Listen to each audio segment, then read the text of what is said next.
Secara detail tentang gambar berikut. Ini merupakan contoh gambar dari pergerakan lempeng, yang mana pergerakan lempeng itu terdiri dari 3 bagian. Yang pertama itu gerakan divergen. Gerakan divergen itu ialah gerakan lempeng-lempeng tektonik yang saling menjauh. Yang kedua yaitu gerakan konvergen, yaitu merupakan gerakan lempeng-lempeng tektonik yang saling mendekat, sehingga menimbulkan tumbukan. Dan yang ketiga yaitu gerakan sesa mendatar, yang mana merupakan gerakan lempeng kulit bumi yang saling bergesekan dalam posisi yang sama, datar dan sejajar. Yang mana di sini merupakan, pada gambar ini merupakan divergen, di sini konvergen, dan yang ini gerakan sesa mendatar. Selanjutnya yaitu nomor 2, jelaskan secara detail tentang gambar berikut dan hubungkan dengan proses terbentuknya gunung api. Ini merupakan gambar proses terbentuknya gunung api.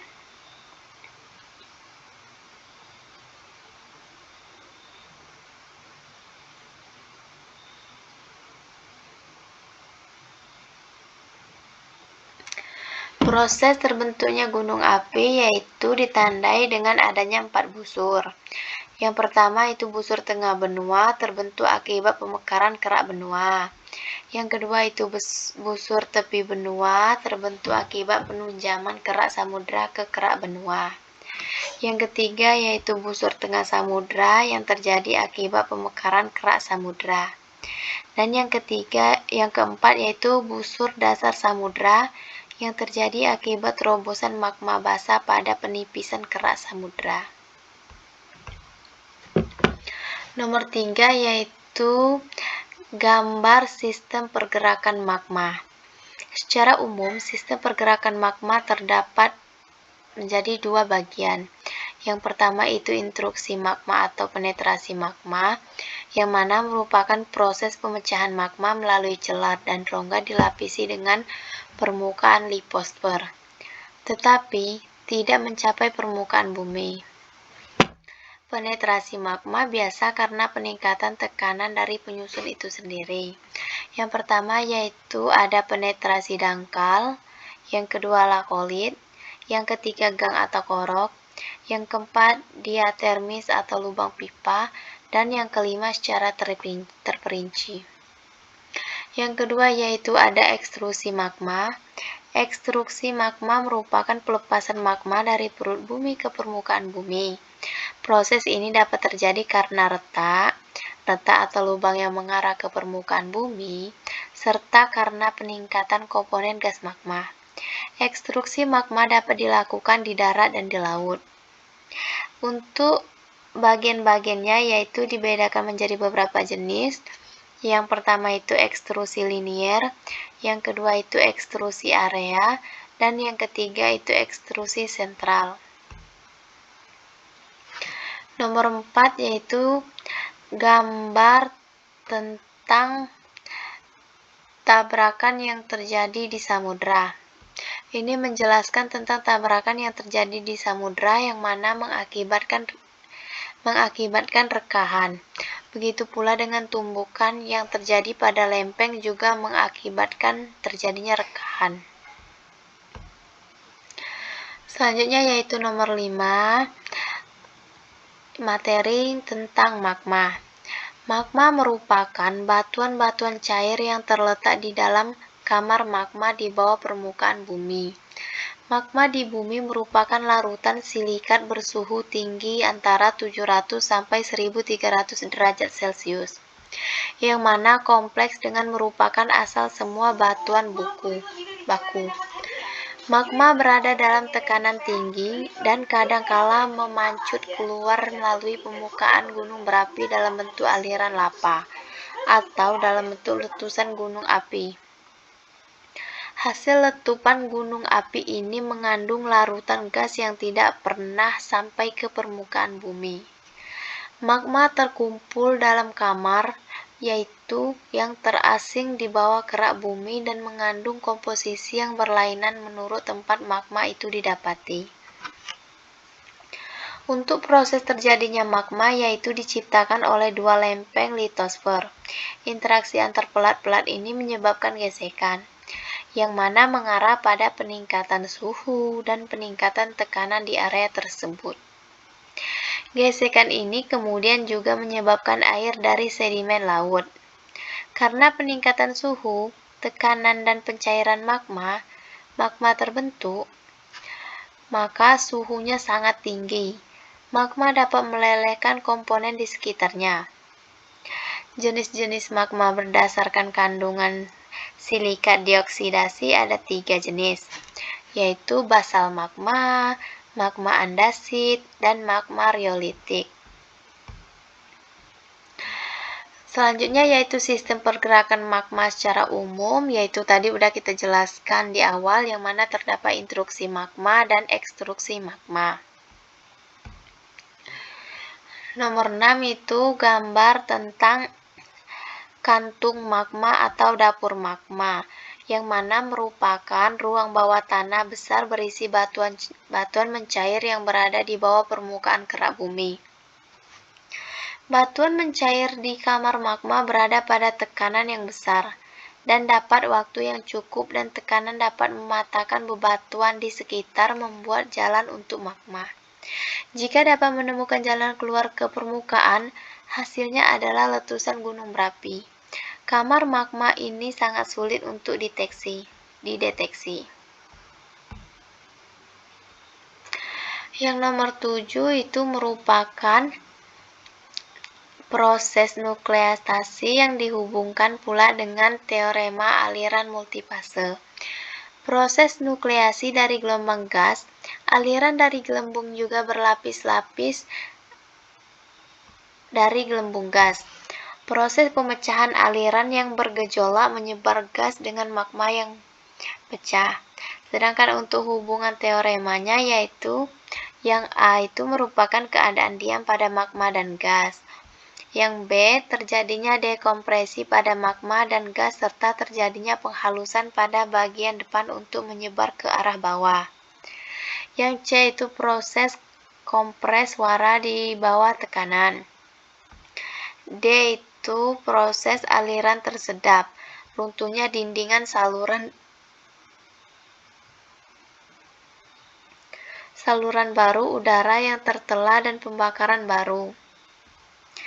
Dan yang E itu proses penyempitan aliran yang menyebabkan dinding pada saluran baru runtuh dan banyaknya udara yang masuk, sehingga menyebabkan terjadinya pembakaran baru dan lalu keluarlah abu halusnya. Nomor 8 yaitu klasifikasi dan tipe-tipe erupsi.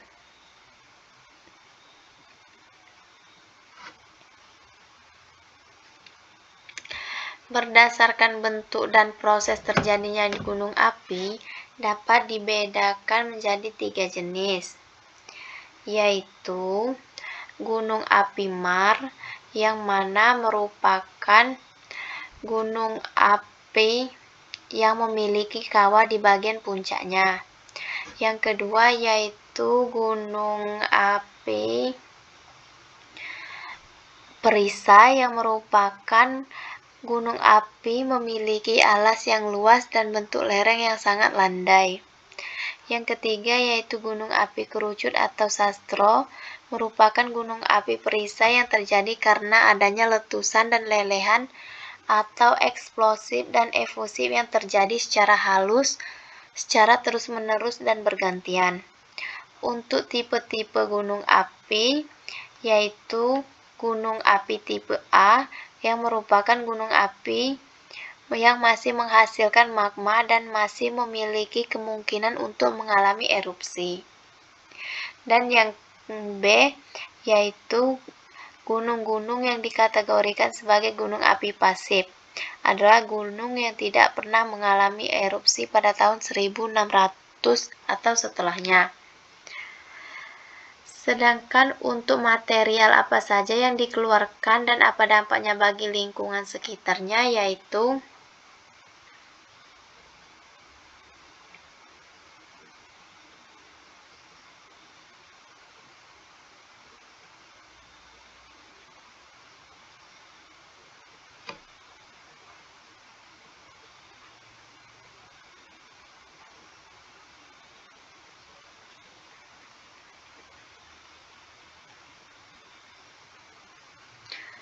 yaitu ada dua macam.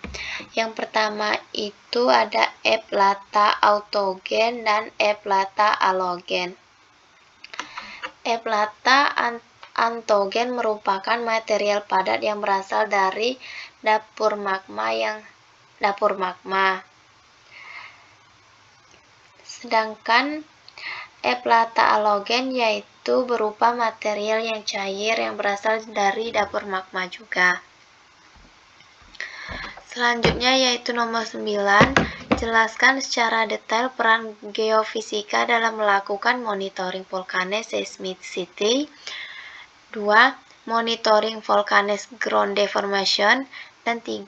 Gas, volume, dan thermal monitoring. Dalam melakukan monitoring gunung api, ada beberapa metode geofisika yang dilakukan, yaitu peran pada metode seismik. Untuk melakukan monitoring seismik diperlukan sebuah instrumen yang dikenal sebagai seismometer. Untuk pengamatan suhu dan gas, yaitu peningkatan suhu juga bisa teramati dari mulai mengeringnya sungai dan danau serta pepohonan yang mulai mati di sekitar gunung api. Yang ketiga, pengamatan deformasi merupakan perubahan bentuk fisik yang terjadi pada sebuah gunung api ketika hendak erupsi. Salah satu tandanya yaitu naik turunnya permukaan gunung api. Yang keempat yaitu pengamatan mikrogravitasi. Metode ini memanfaatkan perubahan densitas yang terjadi pada saat sebelum erupsi. Yang kelima yaitu pengamatan geomagnetik. Dengan naiknya suhu, intensitas magnetik yang terukur pada daerah di sekitar gunung api akan menurun. Selanjutnya yaitu gambar reservoir panas bumi dan tentang manifestasi permukaan yang ada di lapangan geotermal. Reservoir panas bumi adalah formasi batuan di bawah permukaan yang mampu menyimpan dan mengalirkan fluida termal. Reservoir biasanya merupakan batuan yang memiliki porositas dan permeabilitas yang baik. Sedangkan untuk manifest permukaan yang ada di lapangan geotermal di daerah Wairatai misalnya, berupa sumur air panas, undakan silika sinter, dan perbedaan vegetasi yang mencolok. Keberadaan suatu sistem panas bumi dicirikan oleh adanya manifest lain di permukaan, yaitu berupa mata air panas, fumarola atau solfatara, geyser, uap tanah, lumpur panas, kawah, batuan alterasi, dan interaksi batuan dengan air klorida yang berasal dari reservoir dalam. Selanjutnya yaitu nomor 11, sebagai seorang geofisikawan, penelitian apa yang terpikirkan oleh Anda untuk kemudian dilakukan memonitoring aktivitas gunung api? Yaitu saya tertarik untuk melakukan penelitian monitoring aktivitas gunung api yang berkaitan dengan dampak erupsi gunung berapi pada pemukiman warga, yaitu bertujuan agar kita mengetahui betapa bahayanya erupsi gunung Merapi, apakah berstatus bahaya, awas, atau siaga. Baiklah, itulah yang dapat saya jelaskan. Lebih dan kurang saya mohon maaf.